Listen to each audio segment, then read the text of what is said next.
Olá, pessoal! Na aula de hoje, nós vamos falar sobre projeções cartográficas. Quando se trata de projeção na cartografia, qual é o objetivo? O objetivo é responder a seguinte pergunta: como representar uma superfície curva, que é o caso da superfície do planeta Terra, em um plano?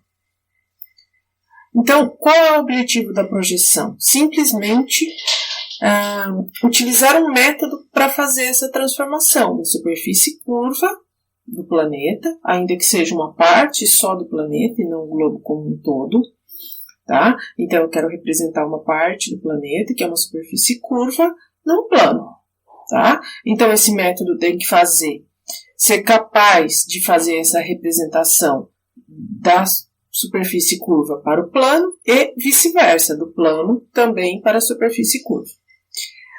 O que a gente diz, e que é muito importante que vocês assimilem, é que não há uma solução perfeita para esse problema.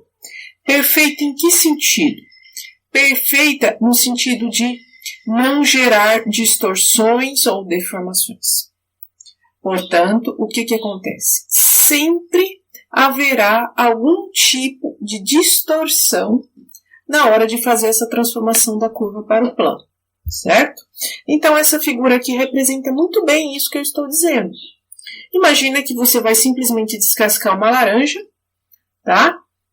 Você tem a liberdade de descascar como você quiser, mas você tem que tirar a casca toda. E depois você quer planificar, você quer fazer com que essa casca fique estendida sobre uma mesa, tá? Então, na melhor das hipóteses, você vai conseguir uma representação como essa que está aqui, tá? Você vai descascando algumas faixas ao redor da laranja, descasca a tampinha de cima, a tampinha de baixo e vai gerar alguma coisa como essa que está representada nessa figura do livro de Menezes e Fernandes. Mas aí o que acontece? Com essa representação eu tenho descontinuidades, né? Porque não está... as faixas, os pedaços da casca que você retirou não estão unidos, né? Então, se isso fosse um mapa, como está representado nessa figura, eu tenho descontinuidades, eu tenho partes que não têm conexão com outras partes, tá? Então, por exemplo, aqui eu tenho um paralelo de 45 graus norte e aqui também é o paralelo de 45 graus norte, mas eles estão desconectados, certo? Então, isso é um problema, né? Gerar um mapa todo descontínuo como esse fica complicado para trabalhar. Se a gente tiver que unir a casca, digamos que ao invés da laranja você estivesse trabalhando com aquelas bolas de material elástico, né? Aquela bola fininha, e que você pudesse esticar para fazer essa união. Você conseguiria, então, planificar, mas você geraria algum tipo de deformação como esse que está mostrando aqui no exemplo, né? Então, a gente conseguiu esticar, conseguiu planificar, mas para isso precisou esticar em algumas partes. E esse ato de esticar é que vai gerar as deformações, certo? Então, a projeção ideal, se existisse, né? Já falamos que essa projeção não existe, ela teria que ter pelo menos 3 propriedades, tá? A propriedade da conformidade, da equivalência e da equidistância. A propriedade da conformidade diz que essa projeção teria que preservar a forma das áreas, certo? Os contornos, os ângulos. A equivalência diz respeito às dimensões das áreas, tá? E a equidistância diz respeito a manter a constância das relações entre as distâncias dos pontos. Então, a gente já sabe que não há uma projeção que consiga preservar essas 3 propriedades simultaneamente. Essa figura ilustra um pouco dessa história de distorções, tá? Com base no contorno de um rosto, tá? Então, na parte superior esquerda aqui, a gente tem o que seria o desenho original, que inclusive está desenhado com o fundo do globo aqui, para a gente ter uma ideia, né, dos problemas que a gente tem nas projeções cartográficas. Então, o contorno do rosto aqui seria o desenho original, e alguns exemplos de distorções em certas projeções que a gente vai depois falar um pouco mais. Mas aqui a gente tem uma projeção ortográfica, então a gente já vê que há alguma distorção aqui, né? Ela parece que tornou o rosto um pouco mais largo do que o original, tá? A projeção estereográfica já fez o contrário, já tornou aqui, principalmente ó, na região da testa, né? Afundou um pouquinho mais, já o nariz ficou mais projetado, parece que aumentou, o queixo também aumentou, né? Então, aqui na região de trás das costas também, da cabeça, né? Melhor dizendo, também há uma deformação, né, em relação ao desenho original. E a projeção de Mercator, que a gente vai falar bastante porque ela é muito utilizada, é um exagero completo, né? Então a gente vê qual é o principal problema da projeção de Mercator. Ela aumenta exageradamente nas altas latitudes, ou seja, nas regiões próximas aos polos, tá? Então observe que há um aumento muito grande aqui em relação ao desenho original, tanto na região que seria o Polo Norte, quanto na região que seria o Polo Sul, tá? Quando a gente olha para um mapa, tá? No caso do Mercator, aqui a gente vê a sobreposição e os problemas que essa projeção gera. Então, em vermelho estão as áreas reais dos contornos dos países aí. E em azul, as áreas geradas pela projeção de Mercator, tá? Então, a gente vê o problema principalmente nas altas latitudes, tá?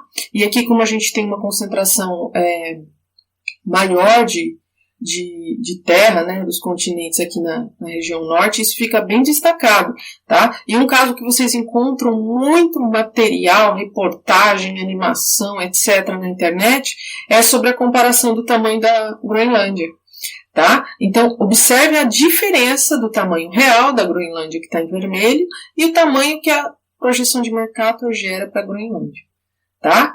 Então, na projeção de Mercator, a Groenlândia fica quase do tamanho da América do Sul ou da África, tá? E na realidade, ela é bem menor que isso, certo? Aqui mais uma representação dos tipos de distorções, tá? Então, a distorção linear, né? Aqui seria uma linha original, então as possíveis distorções aumentou essa linha, diminuiu essa linha ou gerou alguma angulação nessa linha, uma curvatura. A distorção angular, né? Então tem um ângulo original, um ângulo mais fechado e um ângulo mais aberto. A distorção em área, tá? Não saiu aqui o outro retângulo, mas seria o retângulo original, ele ampliado e ele reduzido. E a distorção em forma, a forma original do quadrado e outras possíveis formas geradas por essa distorção, tá? Isso aqui é só esquemático, porque na verdade a gente sempre está falando de mapas, tá? Só para entender os tipos de distorções aí que podem ocorrer. Então, qual é o problema da cartografia? Relacionar pontos da superfície terrestre, que é uma curva, a algum tipo de plano, tá? E é importante que essa relação seja definida por meio de funções que mapeiem x e y, aqui que seria o plano, né? Que eu consiga obter x e y, ou seja, consiga obter uma representação no plano a partir de latitude e longitude, que aqui está como as letras φ e lambda, e a volta também, ou seja, a partir das coordenadas do plano, eu consigo obter novamente latitude e longitude. Essa figura ela é bastante importante porque ela reúne todos os conceitos associados à classificação das projeções cartográficas que a gente vai dar uma olhada para vocês entenderem, até porque existe uma gama muito grande de projeções, tá? Existem livros, catálogos descrevendo todas as propriedades de cada uma das projeções aí existentes. A gente vai, de uma forma geral, conceituar as características, as possíveis características que uma projeção pode assumir. Tá? Então, começando aqui quanto ao método, pode ser geométrica ou analítica, e da geométrica ainda se distribui entre gnômica ou gnomônica também, estereográfica e ortográfica. Mais para frente vai ter exemplos disso. Quanto à superfície de projeção, pode ser um plano, um cone, um cilindro ou alguma outra superfície mais complexa polissuperficial, poliédrica. Quanto às propriedades, já falei um pouquinho, né? Então, já falei da equidistante, da conforme e da equivalente, mas tem também a afilática e a azimutal. Quanto à posição da superfície de projeção, temos oblíqua, transversa, polar, equatorial. E quanto ao tipo de contato, secante e tangente. Nos slides seguintes, eu vou dar exemplo de cada uma dessas possibilidades aqui. Então, são cinco categorias de classificação, né? Quanto ao método, quanto à superfície, posição da superfície, tipo de contato da superfície e propriedades. Vamos lá. Quanto ao método, então, geométricas ou analíticas, tá? As geométricas baseiam-se em princípios projetivos da luz, tá? E as analíticas são criadas a partir de formulações matemáticas mesmo, de condições matematicamente estabelecidas, que é o caso da maior parte das projeções, tá? Então, aqui ilustrando um pouquinho essa ideia das projeções geométricas. Como se a gente tivesse uma fonte de luz aqui, né?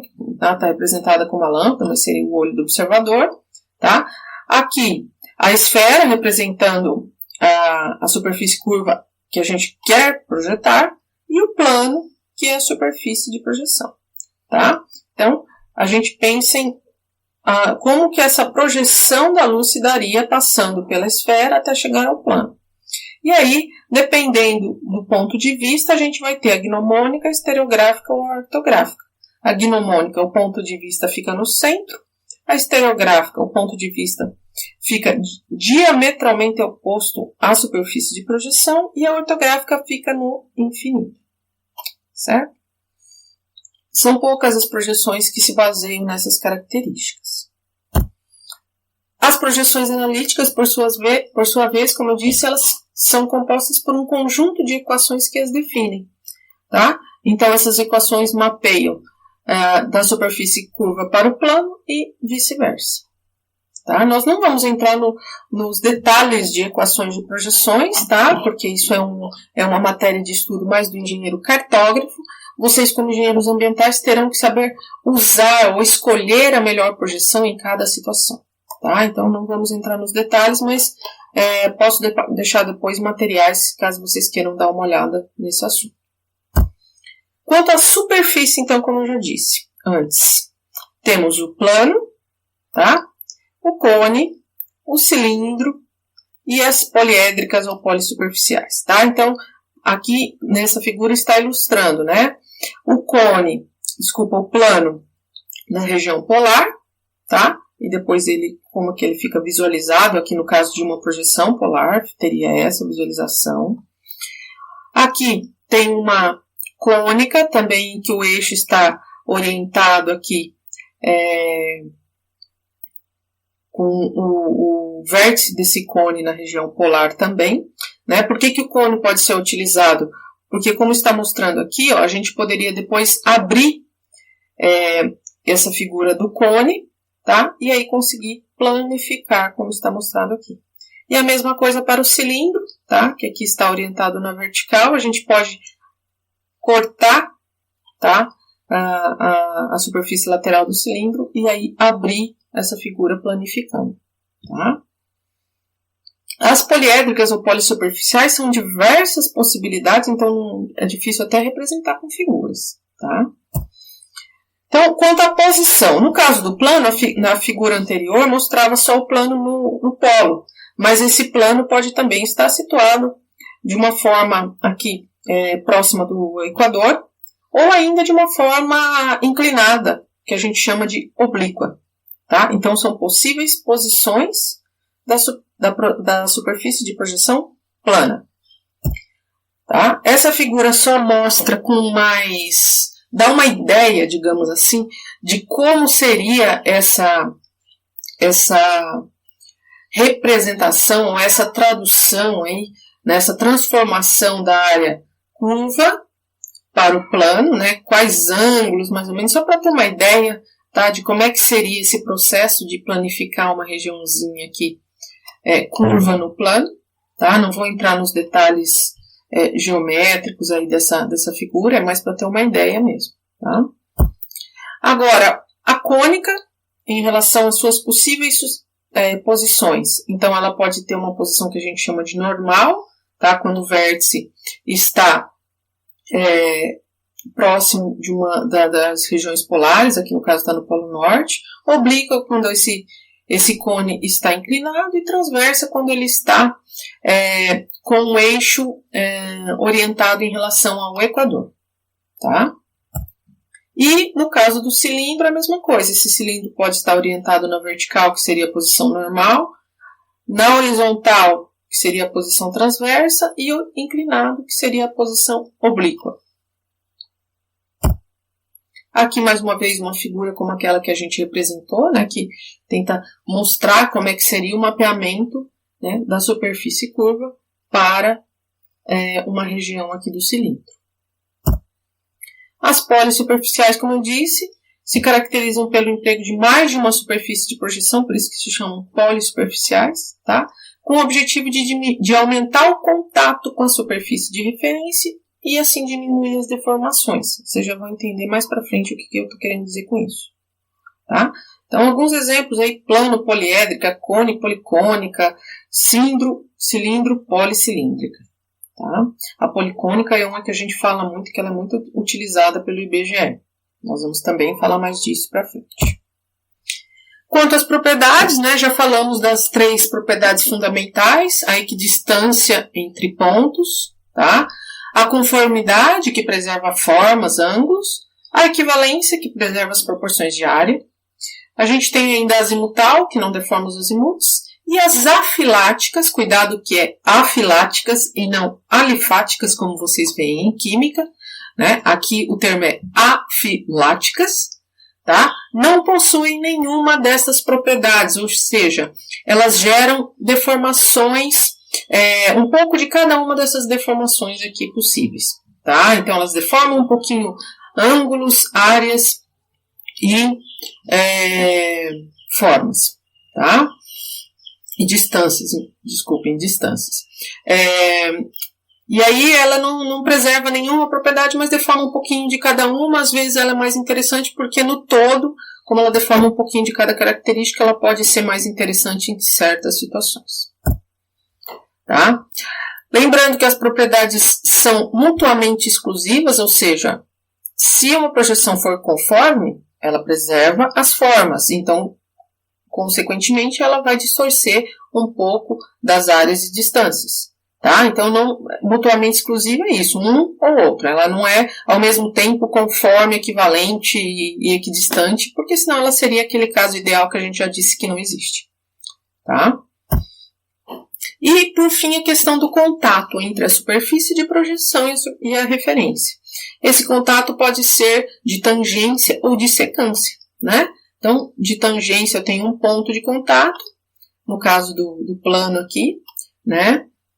E no nosso caso aqui, falando de esfera ou de elipsoide, que seja, vai ser um plano, né? Que vai estar tangente à esfera e, portanto, eu vou ter um pontinho de contato ali, tá? E no caso do secante, eu tenho um ponto de corte, tá? Uma região de corte que vai se traduzir, no caso da esfera, em 2 áreas aqui de contato, tá? Seja em relação ao cilindro, seja em relação ao cone.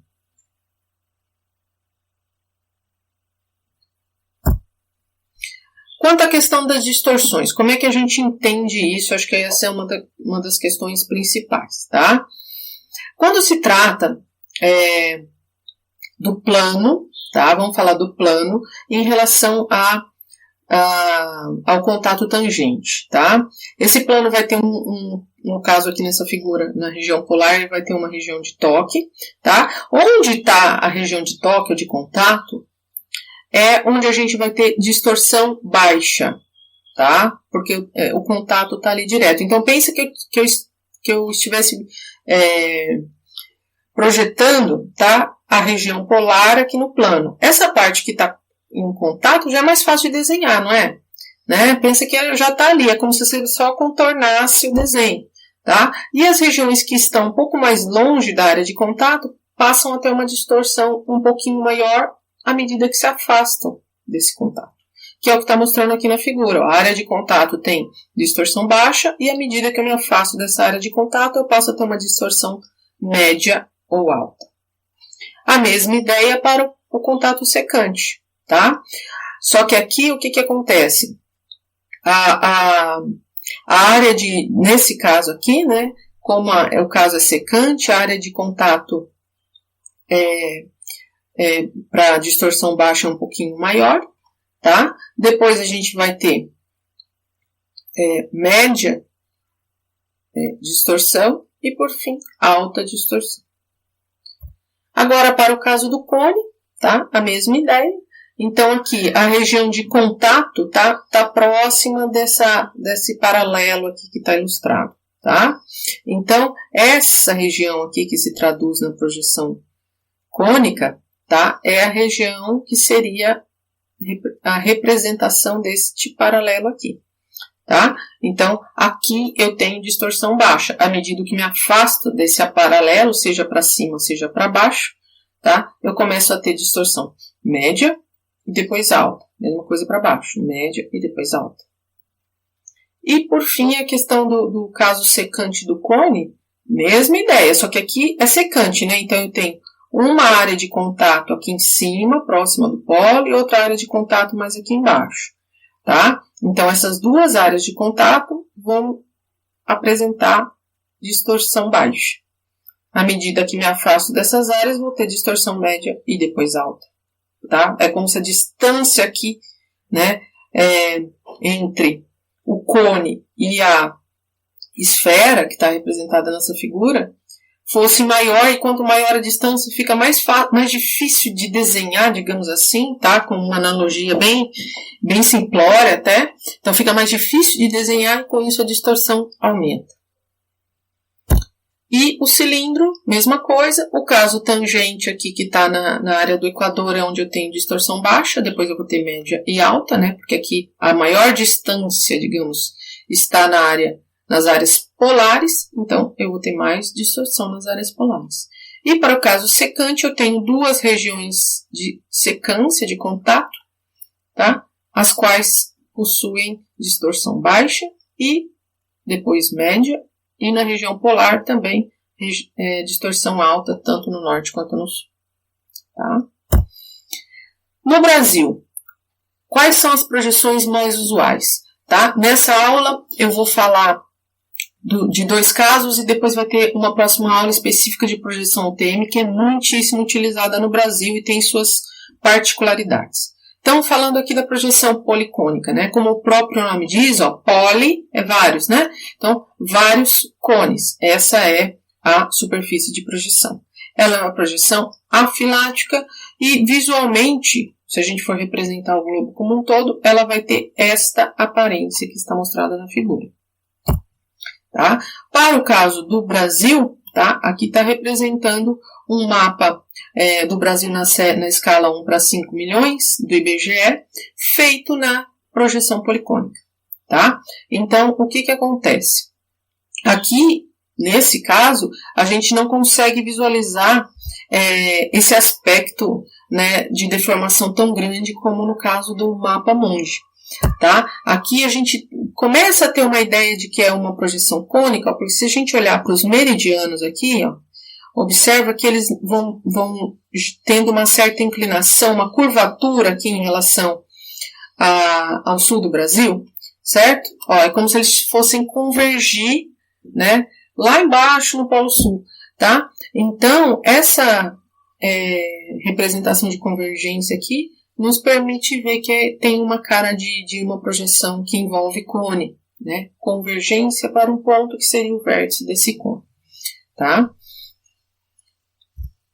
No caso do Brasil, né, por que ela é muito utilizada? Porque o IBGE utiliza a projeção policônica em todos os seus mapas da série Brasil. O que a gente chama de série Brasil? Qualquer mapa que represente o território brasileiro como um todo. Tá? Também da série regional, então divisão lá, região sul, sudeste, norte, nordeste, centro-oeste, mapas estaduais e mapas temáticos de uma forma geral. Então, em todos esses mapas, o IBGE utiliza a projeção policônica. tá? Nos Estados Unidos também é bastante utilizada, né? E, em termos gerais, ela é apropriada para uso em países com extensão predominantemente norte e sul, certo? Outra projeção que a gente vai falar aqui agora é a projeção cônica normal de Lambert, tá? Também, né, eu falei da policônica, agora de uma outra cônica. Essa cônica, nós estamos falando dela, por quê? Porque ela é uma projeção adotada num documento chamado Carta Internacional do Mundo ao Milionésimo. Tá? Já vou falar o que é isso. Bom, é uma projeção cônica, ela é conforme, tá? Definida de forma analítica e secante. O que é essa Carta Internacional ao Milionésimo que eu mencionei aí? Tá? É uma carta em que eles fizeram a divisão do território do planeta como um todo em quadrículas, tá? Em que os meridianos aqui aparecem de 6 em 6 graus, então, em termos de longitude, aqui há uma extensão de 6 em 6 graus para cada quadrícula, e de latitude, uma extensão de 4 em 4 graus, tá? E aí a gente tem uma nomenclatura fixa para representar cada uma dessas quadrículas. Então, é Carta Internacional do Mundo ao Milionésimo, porque cada quadrícula dessa pode ser representada na escala 1 para 1 milhão. Por isso que é carta ao milionésimo. Tá? Internacional, né, porque é um padrão aí utilizado no mundo como um todo. Certo? Aqui, né, falando um pouquinho da cônica normal de Lambert ainda para fechar esta aula, tá? Como uma cônica, né, tá? Aquela figura é uma cônica secante, tá? A gente tem duas regiões de secância aqui, onde dois paralelos, onde está marcado K igual a 1. O que é esse K? Esse K representa o chamado fator de escala, que dá uma ideia de como é que é a deformação naquela projeção, tá? Então, aqui está representando como é a variação desse fator de escala aqui em cada região, acima e abaixo das regiões de secância, ok? A gente vai falar mais dessa questão de distorções, inclusive na aula do QGIS, nós vamos visualizar algumas projeções e entender mais como é que essas distorções funcionam, tá? É possível visualizar algumas projeções por meio desse link, então eu sugiro que vocês acessem, é um site interativo em que você pode brincar com algumas projeções ali, tá? O que é importante guardar nessa aula? Aquela figura que resume o que a gente falou, porque uma projeção pode então ser classificada quanto ao método, se ela é analítica ou geométrica, tá? Quanto à superfície de projeção, ela é baseada num plano, num cone, num cilindro ou numa figura polissuperficial. Quanto à posição dessa superfície de projeção, né, se ela está orientada na região polar, que às vezes o nome é normal, tá? Se ela está orientada no modo transverso, né, que é o caso do cilindro, do cone, quando ele está orientado no equador, ou no modo orientada de forma oblíqua, com certa inclinação. As propriedades, né, se ela pode ser conforme, equidistante, equivalente, azimutal ou afilática, tá? E por fim, o tipo de contato, se ela é tangente ou secante. Em termos de projeções usuais, né, no Brasil, o IBGE adota para toda a sua série Brasil, regional, estadual e temática a projeção policônica, então ela é muito usada nesses casos para áreas grandes aí, para território brasileiro, pelo IBGE ela é muito utilizada, tá? E a questão da projeção da Carta Internacional ao milionésimo, tá? Que representa a escala 1 para 1 milhão, e divide e utiliza a projeção cônica conforme de Lambert, certo? Então, este vídeo termina por aqui, E eu desejo a todos bons estudos.